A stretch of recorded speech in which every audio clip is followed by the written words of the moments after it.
community is the same as it was years ago. Nothing scary. It's just some of us have seemed to lost our way. But it's one thing that I believe about children. Children are not disposable. I don't care what our children do. We're going to find a way to protect them. But I'm here today to let us know that sometimes, y'all, we got to own this. Hey, Queen. We got to own this. I hear all type of dialogue. I see all type of mayors and commissioners out here. They can't do this for us. Yeah, do it. We can go get Barack Obama, President Barack Obama, and bring him here. This is us. This is for us and by us because we're doing it to us. So we got to own this, and we got to get sick and tired of being sick and tired. You know, after the Parkland shooting, I had a parent say to me, you know, we don't get the respect when our children die. We don't have the crowd when our children are murdered. But you know what I told her? And it's represented right here today. See, at Parkland, let me tell you the difference. Let me tell you what they did and what we don't do. Tell it. See, it was 17 kids that was murdered at Marjorie Douglas Stoneman.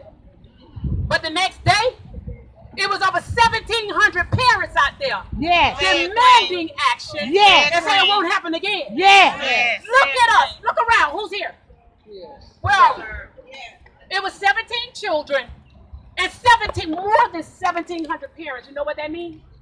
They took responsibility and said, oh no, not here and not in my community. Exactly. But when you have 17 kids die with us, it probably would have been 13 parents, maybe a teacher, Thank you. and 100 politicians. Yeah.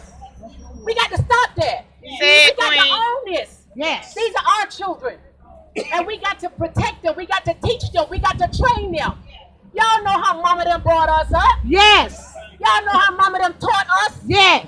Stop making excuses for our children and let's raise them. Yes. Because nobody is coming into our community killing our children. It's somebody that looked just like my son. Go for my son. The neighbor. That killed my son. The neighbor. See, I don't hear no president saying that. The neighbor. The person that killed my son looked just like my son. Yes. So you know what that means? He's my son. Yes. Both of them, both sides. We losing on both sides. Yes. We losing to the grave and we losing to the win-win jail. situation. We losing on both Say sides. it, But guess Queen. what? You know what? The last time I looked, you know what they told me? Homicides are preventable cause of death. You know what that means? It didn't have to happen. Exactly. It didn't have to happen. This is not a natural disaster. See, when we was growing up, people died in the bed in the hospital on the white sheet. Yeah. Remember that movie? Yeah. Oh, everybody standing around the bed crying, the white sheet, they laying up there. But our children are being slain in the streets. We can do something about this. Can't go to the We got to store. step out and raise our voices. And when we come out like this, grab your neighbors and tell them to come on, let's go out there. Yes. I bet them Parkland parents, nobody ain't had to ask them to come. Uh-uh. They heard about what happened. Yes. And they went there. They beat us showed there. up and Yes. They showed were there. out. We got to be, if we're not concerned about our children in our community, nobody else will be. This is true. Nobody else will be concerned. So I'm gonna give y'all a little scripture. I was hoping we had quite a few more young people, but you know what? I wanna read something to y'all. Some of the teaching but y'all gonna take it back. I know y'all taking it back. I know y'all gonna tell y'all nephews. Y'all gonna tell y'all neighbors. See, when I was growing up, I grew up in a Christian household. I grew up when my mama used to preach to me and used to tell me that do not be overcome by evil, but overcome evil with good. Yes. No retaliation. No more gang banging. We gotta learn how to live. Our children have to learn how to live. We have to learn how to love one another.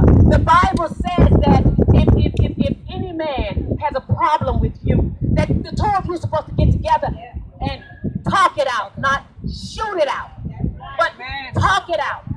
That's all we got to do. We just got to go back to the good book, y'all. We ain't got to do nothing else but go back to the good book. Everything is right there for us. So in closing, I want to read this little poem. I done started writing my little poetry. So I'm going to read this and then I'm done. And hopefully somebody got something out of it. I got this. I've been writing, y'all. I had threw it. Speak in the mic, Queen. Okay, I actually threw it away, but I went back and picked it up. Okay. This is me talking to my son. Wake up, son, and listen to what I have to say. I am so sick and tired of our children dying in the streets every day. Son, I just want you to live. I just want my boy to make another day. Remember what he says, I am the life, the truth, and the way. Son, it's time for you to understand the dangers in life. I pray that you straighten up and begin to do what's right. Son, this love that I have for you is in my heart so deep that every night I pray asking God for your soul to keep. And son, if you should die before I wake, your death for me will be a massive heartbreak. Our streets are full of drive-bys, murder and trauma, and all they want to do is just simply blame us mamas. We're not the reason for our children's demise. Son, we're the reason that you are still alive. You are your ancestors' dream, your joy, and their pride. Our children killing each other is nothing but genocide. You won't survive the street, son. It's just a matter of when. Every time there's a knock on my door, it's enough to make me cringe. Mass shooting, street crime is happening all the time. Son, it could be you and I separated by that black and yellow line. Parents is crying as they go claim and bury the dead.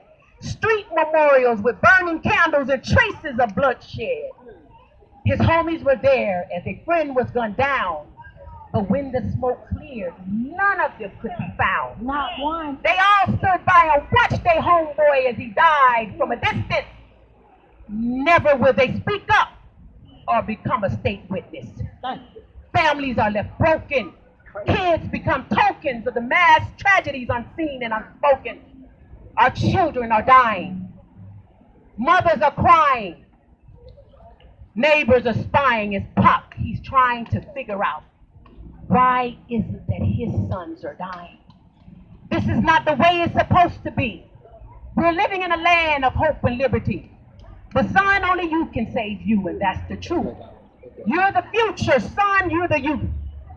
The order of nature is for you to bury me. You was placed in my life for my eternity. You are my past, my present, and my future. Wake up from that socially induced stupor. It was 9 long months that I carried you. I was called to birth, not to bury you. I was placed in your life to love and respect, to guide you, see you through, and to protect. But now that I've done, all I can do is no longer up to me. Son, it's all up to you. You can have a life of longevity, enjoying riches and prosperity. Work hard, son. You're destined for success. The victory is yours. Your seed is blessed. Thank you.